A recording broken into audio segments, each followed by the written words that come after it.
Good day, students. In this clip, we're going to be going over the solutions to the Unit 5 test. So let's take a look at question number 1. We're to um, do the following. Let's read it. It says, Helen is test driving new cars and decides to check out the performance of the 2012 Lamborghini Aventador on the track where elevated speeds are not unlawful. She records her velocity at irregular intervals as shown below. Approximate the distance she travels over the first 24 seconds using left hand rectangular method. Alright, so let's write down some equations here. We want to find the distance for the first 20 seconds. To do that, the exact distance is the integral from 0 to 24 of v of t. Well, we are approximating this with the left rectangular approximation method.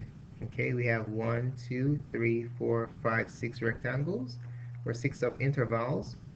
And since we have irregular intervals here, we have to use this variation of the left rectangular approximation, which involves the use of different widths. So we have width 1 times f of x1 plus width 2 times f of x2 plus width 3 times f of x3.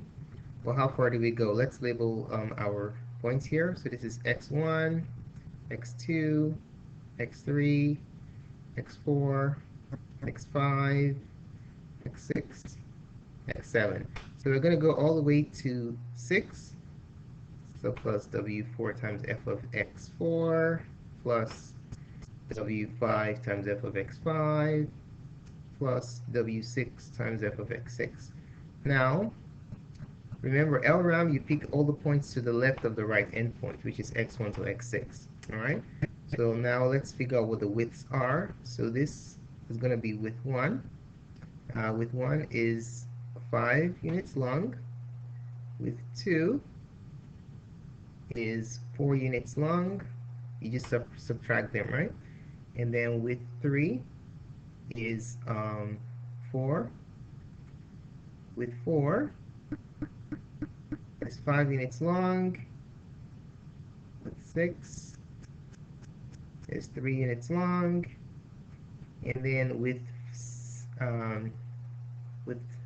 so I have width 1, 2, 3, 4. This is 5. Width 5 is 5 units long. And then width 6 is 3 units long. Okay? So that's what we're going to use in this formula right here. So we're going to have W1 5 times f of 0 plus 4 times f of 5 plus 4 times f of 9 plus 5 times f of x4, which is 13, plus w5 is 3 times f of 18 plus w6, which is 3 times f of x6. x6 is 21. Okay? And then if we put all that together, we're going to have,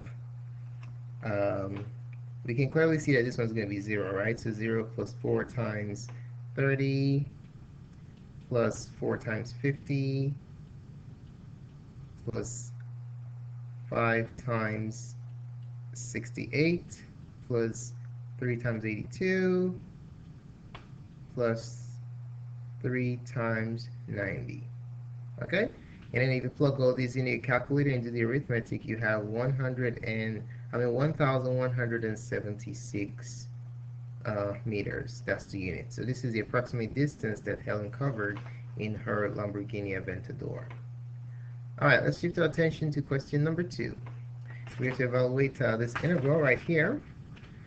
So in order to find out what the integral is, let's take a look at this situation. This looks like a semicircle that is shifted 3 units up. So if we sketch the graph of the situation, it's easy for us to compute what the integral is. So we have a semicircle with radius 2, because, you know, if you have a function of the form r squared minus x squared, this is a circle with radius are centered around the origin. Okay, but this plus 3 component here shifted it 3 units up. I mean, this 3 means it's shifted 3 units up, and this plus means you're looking at the upper semicircle. Okay, so let's make a sketch of that. All right, so it looks something like this. We know that the circle, or the quarter of the circle, is has a radius of 2 because you take the square root of this 4 right here. Okay, so negative 2 all the way to 2. This function up here is y equals, if this center right here is 3, is y equals this 3. Let's write that again. Y equals 3 plus the square root. 3 plus the square root of 4 minus x squared. Okay, but we're looking for the area between this function and the y-axis from negative 2 to 0 following the limits of integration here. So what we're looking at is this piece, this entire piece right here. Okay, if you notice, what we have is a quarter of a circle and a rectangle down here. Okay, so let's go ahead and write down an equation for our expression. So it's going to be the integral from negative 2 to 0 of 3 plus the square root of 4 minus x squared equals area of quarter of a circle, area of quarter of a circle, and make a sketch here, plus area of the rectangle. Okay, all right, so we know what the area of a circle is. It's pi r squared, so in this case it's going to be pi r squared over 4, where r is equal to 2 units. Okay, so this is 3, and if you think about it, this is 5 because the radius is 2. So the area of the semicircle, quarter of a circle, is pi r squared, which is 25, which is 4, pi times 2 squared, and then that is for a full circle, but we're dividing it by 4. Okay, plus area of this rectangle is 2 by 3, so length times width is 6, so it's going to be pi plus 6. That's the area. Okay, we're using geometry here. You don't need to use integration formulas here. Just use a geometry and you should be fine. All right, let's take a look at question number 3. For question 3, we have to evaluate this definite integral here. So we're going to use FTC part 2 for this. Remember, the antiderivative of tan square x, of secant square x, is tan square x. So if you integrate secant square x from 0 to pi over 4, using FTC part 2, you find the antiderivative of secant square x, which is tan x. And I just simply evaluate it from 0 to pi over 4. Okay?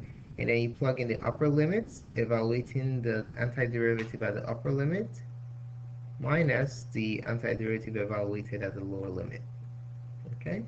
Tan of pi over 4 is 1, tan of 0 is 0, 1 minus 0, final answer is 1.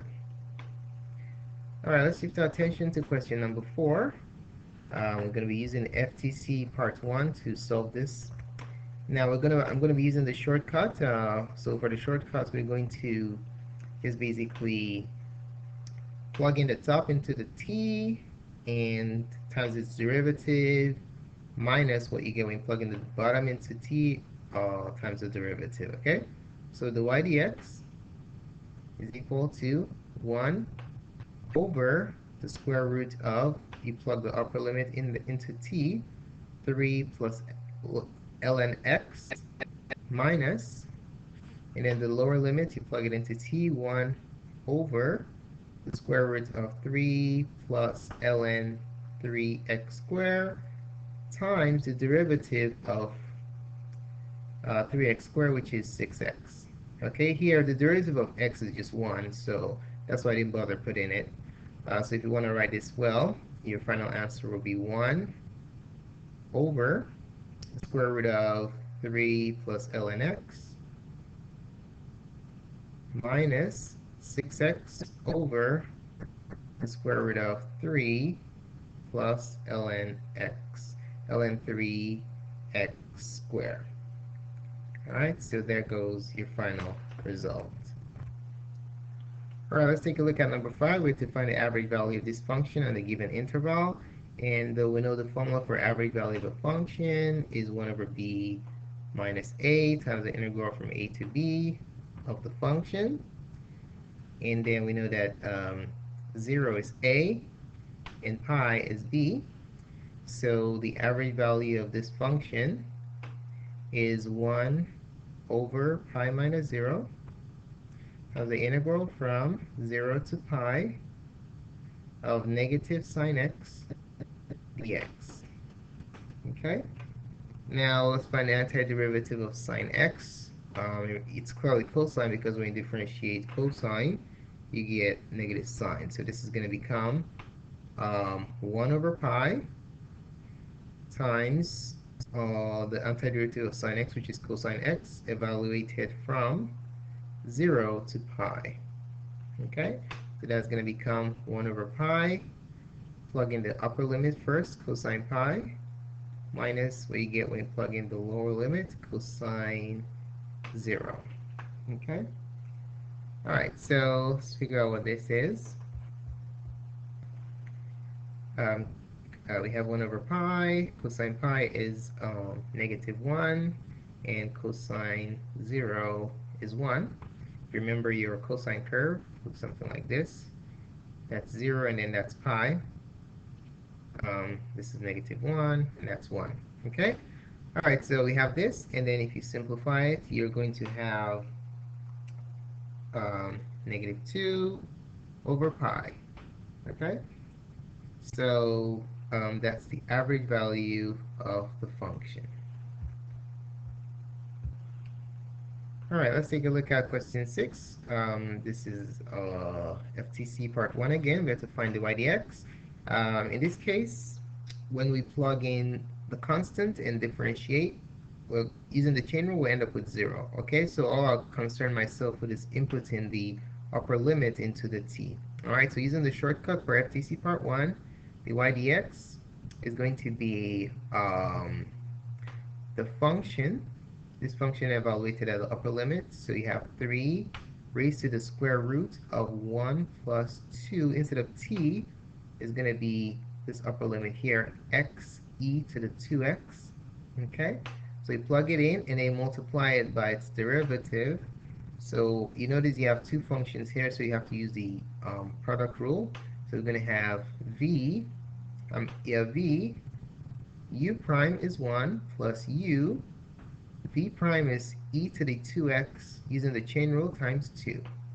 Okay, so and then this is gonna be minus 0, of course, because when you plug in 3 here and multiply by the derivative of 3 is 0, so that entire term is going to be 0. Okay, so this is FTC part 1 in action. So if we want to write this nicely, it's going to be 3 raised to the square root of 1 plus 2e, 1 plus 2, let's write that again, 3 raised to the 1 plus 2xe to the 2x times e to the 2x plus 2xe to the 2x. Alright, so there goes your final answer. Alright, let's take a look at question number 7. So we have to evaluate this integral. We need to be careful here because this involves an absolute value.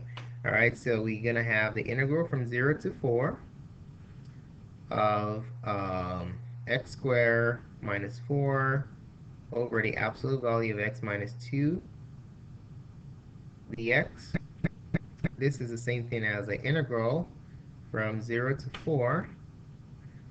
We can write factor the top, x plus 2, x minus 2 over plus or minus x minus 2. Okay, dx. So when is this plus, when is it minus? Well, we just take the argument of the absolute in the absolute value bars, x minus 2, set it equal to 0 and solve. The sign change happens at 2. So what sign does this expression have to the left and to the right of 2?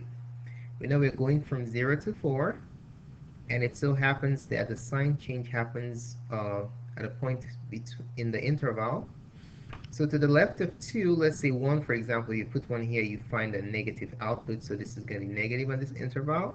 And then to the right, if you put 3 here, 3 minus 2 is 1, so it's positive.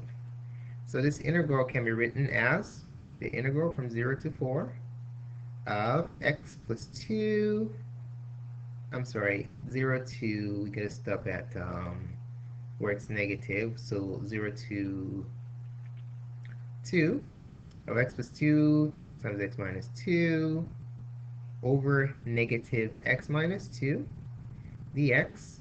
This is where it's negative, plus the integral from 2 to 4 of x plus 2 times x minus 2 over, now it's positive, x minus 2 dx. Okay, so you can cancel and simplify. This cancels out with that.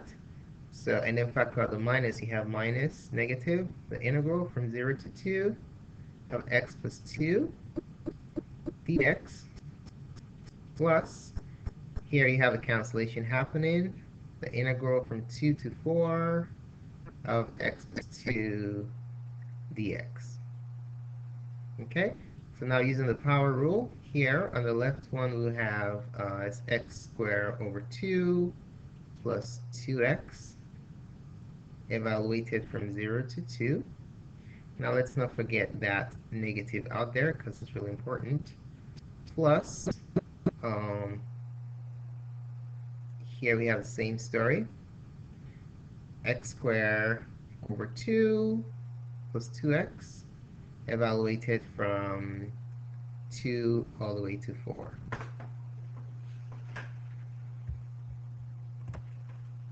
Alright, so using FTC part 2, we can finish this off. So we're going to have here, if you plug in the upper limits, you have negative 2 squared is 4 over 2, which is 2, plus 2 times 2 is 4. If you plug in the lower limit, it's going to be 0, so minus 0. And then plus, in this case here, we have, if you plug in the upper limit, 4 squared is 16 over 2 is 8. 8 plus 2 times 4 is 8. That minus, you plug in the lower limit, 2 squared, which is 4 over 2 is 2, plus 2 times 2, which is 4, like that. Okay? Now we're going to have negative 6 plus 8 plus 8 is 16, minus 6 is 10. Negative 6 plus 10 is equal to positive 4. Alright, so there goes the value of your integral. Alright, let's take a look at question number 8. So it says the curve below represents the velocity of a particle on a coordinate axis measured in meters per second. If the position of the particle is given by this expression, as defined from negative 3 to 5, answer B, C, D. So part B says, find the minimum position for this particle and where it occurs. So to find the minimum, we want to know where the derivative of the position changes from decreasing to increasing. Okay, where does it change from decreasing to increasing? So let's draw a number line right here. What are the critical points? The critical points are where the derivative of s of t, which is v of t, note v of x is s prime of x. So wherever this is 0 undefined, s of t has a critical point. Okay? Alright, so where do we have the critical points? We have a critical point at negative 3. Well, that's a boundary point. Negative 3. We have 1. And then we also have 3. And that's it. Alright, so let's look here. So between 3 and 1, it's positive, which means that s is positive, which means that s is increasing. And then here it's negative from 1 to 3, which means that s is decreasing. And then here it's positive again, which means that it's increasing. Now, when you have your extrema changing from between an increasing and decreasing, here you have a maximum here. This is a maximum, that's the extrema. And then here, if you have a decreasing and then increasing, you have a minimum here. All right, so where is this? The minimum position for the particle um, occurs at occurs at x equals 3. So that's where the minimum position occurs at. But what is the minimum position? The minimum position is going to be s of 3. S of 3 is going to be the integral from 2 to 3 of v of x dx, okay? So this integral is just the area from 2 all the way to 3, this area right here. Okay, so the minimum position is going to be the value of that. So we're going to use geometry here. This is a triangle with base 1 and height 1. So it's going to be half base times height. And since it's underneath the x-axis, is going to be negative, so it's simply going to be 1/2 meters. I'm sorry, negative 1/2 meters. Okay? All right, let's look at the C part. It says, find an interval where the acceleration is positive. We know that the acceleration is equal to the derivative of the velocity. All right? And graphically, the derivative is the slope of the tangent line. So anywhere you have a positive slope, then we know that the acceleration is positive. Since this is a linear graph, everything is straight line, no curves here, the lines are actually the tangent lines. So anywhere we have a positive slope, then we know that the acceleration is positive, all right? So where do we have positive slopes here, or the line increasing? So let's look at it. Where is it increasing? So A is positive on -3 to -1, all right, because that's where it's increasing. Is negative here, is 0 here, and then from 2 all the way to 5. Okay, from 2 to 5, you also have a positive acceleration. All right, let's look at the D part. It asks for the maximum position and where it occurs. So we'll go back to our chart here, our sign chart. It was increasing here and decreasing here, so we have a maximum it occurs at t equals 1. Okay, well, what is the maximum position? So max position involves us evaluating the function at that point, s of 1.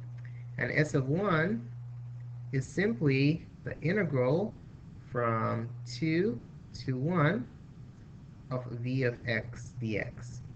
Okay? And we can switch the order of integration, write it as the integral from 1 to 2 of v of x dx. So we're looking for the integral from 1 to 2 right here. And then we're just going to do the opposite of that because of that negative in front here. All right, so let's do the area. This is a triangle, so we can use geometry here. -1/2 base times height. So let's fix that. So we have the negative from switching the order of integration times the area is also going to be negative since it's underneath the x-axis. So -1/2 base of 1 times height of 1. All right, this triangle right here. So it's going to be positive 1/2. Positive 1/2 meters would be the maximum position. And it occurs at t equals 1. Okay? All right, now let's put our units here so we are consistent. 3 seconds, meters. Okay, so t equals 1 second. All right, so there goes your answer. Now let's take a look at the last question, question 9. We have to find g of pi over 6 with this expression right here. So how do we find g of pi over 6? We just simply need to find g of x first, and then evaluate it at pi over 6. All right? So if we have the integral from pi over 3 to x of g of t dt equals this equation right here, sine x cosine 3x. We can find g of x by simply differentiating both sides. Okay, so dx of the integral from pi over 3 to x of g of t dt is equal to g of x. Okay, and that's going to be the derivative of this expression, d dx of sine x cosine 3x, because this is what's equal to this expression. So we're just basically differentiating both sides of this equation to get g of x. So we're going to be using the product rule here. Let's go ahead and differentiate this to get g of x. So g of x is equal to, we have, this is v, this is u. So we have v, u prime derivative of sine x is cosine x, plus u, v prime derivative of cosine x is negative sine 3x, and I'm using chain rule times 3. Okay, so this is the derivative of this integral right here. Okay, so I don't need to bother simplifying. Let's just evaluate this function at pi over 6. So g of pi over 6 is going to be equal to cosine 3 pi over 6 cosine pi over 6 minus sine pi over 6 sine 3 pi over 6 times 3. Okay, so 3 pi over 6 reduces to pi over 2. So we remember what our sine and cosine curves look like. Let's make a sketch here just for reference purposes. So sine pi over 2 and sine and cosine pi over 2. So sine looks something like this, and then cosine goes something like that. Oh, let's do that again. Need to have those breaks there so that it comes out nicely. Okay, but what we care about is pi over 2, which is right here. That's pi over 2, and this is 1. Alright, so what this just tells us that cosine pi over 2, this is cosine pi over 2 is 0, and sine pi over 2 is 1. Okay, so this is the sine 1, pi over 2 1, cosine 0. Okay, so let's simplify this a little bit more so you can see why I do this. We have cosine pi over 2, cosine pi over 6, minus 3, sine pi over 6, sine pi over 2. Okay, now we simplify this. Cosine pi over 2 is going to be 0, so this entire term here goes to 0. So all that's left is this portion here. So 3, we know that sine pi over 6 is 1/2. And then sine pi over 2, looking at our chart, is 1. Alright, so our final answer is negative 3 over 2. Okay, negative 3 over 2. And there goes your final result.